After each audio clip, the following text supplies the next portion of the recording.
भारत एक ऐसा देश है जहां परंपरा और आधुनिकता साथ साथ चलते हैं, लेकिन कुछ परंपराएं समाज के लिए बहुत बुरी होती हैं।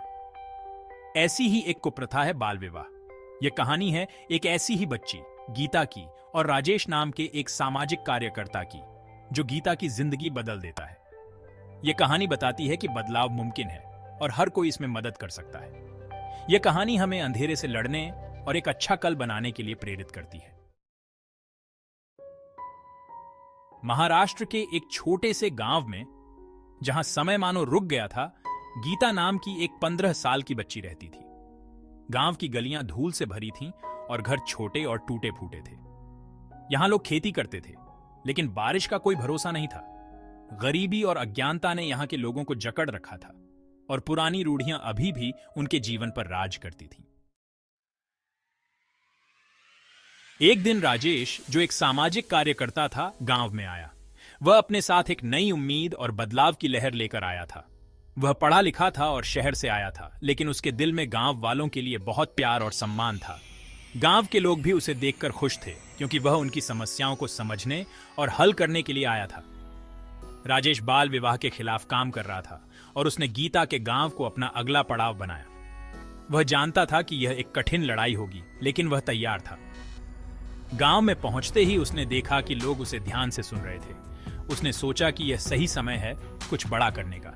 राजेश एज राजेश। जब मैं गांव में घूम रहा था तो मेरी नजर एक पोस्टर पर पड़ी। उस पर गीता और एक अनजान लड़के की शादी की बात लिखी थी। मेरा दिल बैठ गया। मुझे तुरंत समझ आ गया कि यह बाल विवाह का मामला है। यह वही समस्या थी जिसके खिलाफ मैं लड़ रहा था।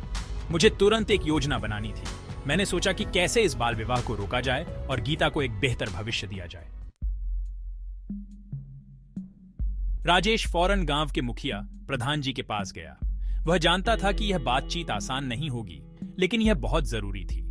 प्रधान जी एक अच्छे इंसान थे, जिनका दिल बहुत बड़ा था, लेकिन पुरानी परंपराओं से बंधे हुए थे।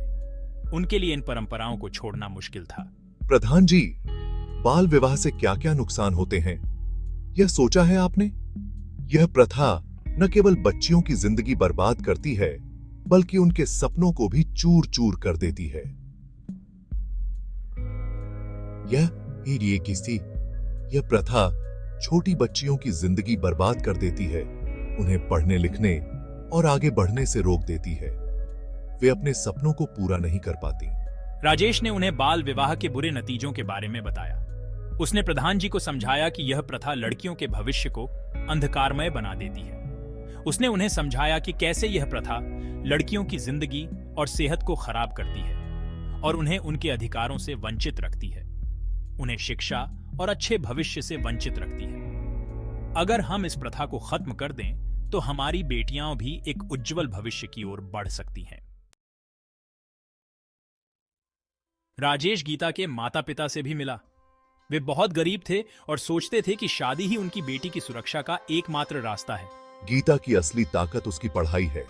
आपको पता है, सरकार की बहुत सारी योजनाएं हैं जो लड़कियों को पढ़ाने और उनकी मदद करने के लिए हैं। राजेश ने उन्हें बताया कि पढ़ाई लिखाई ही उनकी बेटी को मजबूत बना सकती है। उसने उन्हें सरकारी योजनाओं के बारे में बताया जो लड़कियों को पढ़ने और आगे बढ़ने में मदद करती हैं। धीरे धीरे राजेश की बातें गांव वालों के दिलों में उतरने लगीं। उसकी बातें सिर्फ शब्द नहीं थीं, बल्कि एक नई सोच की शुरुआत थीं। गांव के लोग उसकी बातों को ध्यान से सुन रहे थे और उनके दिलों में एक नई उम्मीद जाग रही थी। उन्हें एहसास हुआ कि वे अब तक अज्ञानता के अंधेरे में जी रहे थे। अब वे समझने लगे थे कि शिक्षा और जागरूकता ही उन्हें इस अंधेरे से बाहर निकाल सकती है। वे अपने बच्चों के भविष्य के बारे में सोचने लगे। पिताजी, मैं पढ़ना चाहती हूँ। मुझे भी उन बच्चों की तरह स्कूल जाना है जो पढ़ लिख कर कुछ बन रहे हैं। मुझे वापस स्कूल भेज दो। मैं भी अपने सपनों को पूरा करना चाहती हूँ। हाँ बेटी, हम तुम्हें स्कूल भेजेंगे। हम तुम्हारे सपनों को साकार करने में तुम्हारी मदद करेंगे। तुम्हारा भविष्य हमें भी बनाना है। हम चाहते हैं कि तुम पढ़ लिख कर एक सफल इंसान बनो। गीता की शादी रुक गई और उसे वापस स्कूल भेज दिया गया। यह निर्णय उसके जीवन का सबसे महत्वपूर्ण मोड़ साबित हुआ। उसके माता पिता ने भी ठान लिया कि वे अपनी बेटी को एक अच्छा भविष्य देंगे। वे अब समझ चुके थे कि शिक्षा ही उनके बच्चों का सच्चा साथी है। यह सिर्फ एक गांव की कहानी नहीं है, यह एक मिसाल है।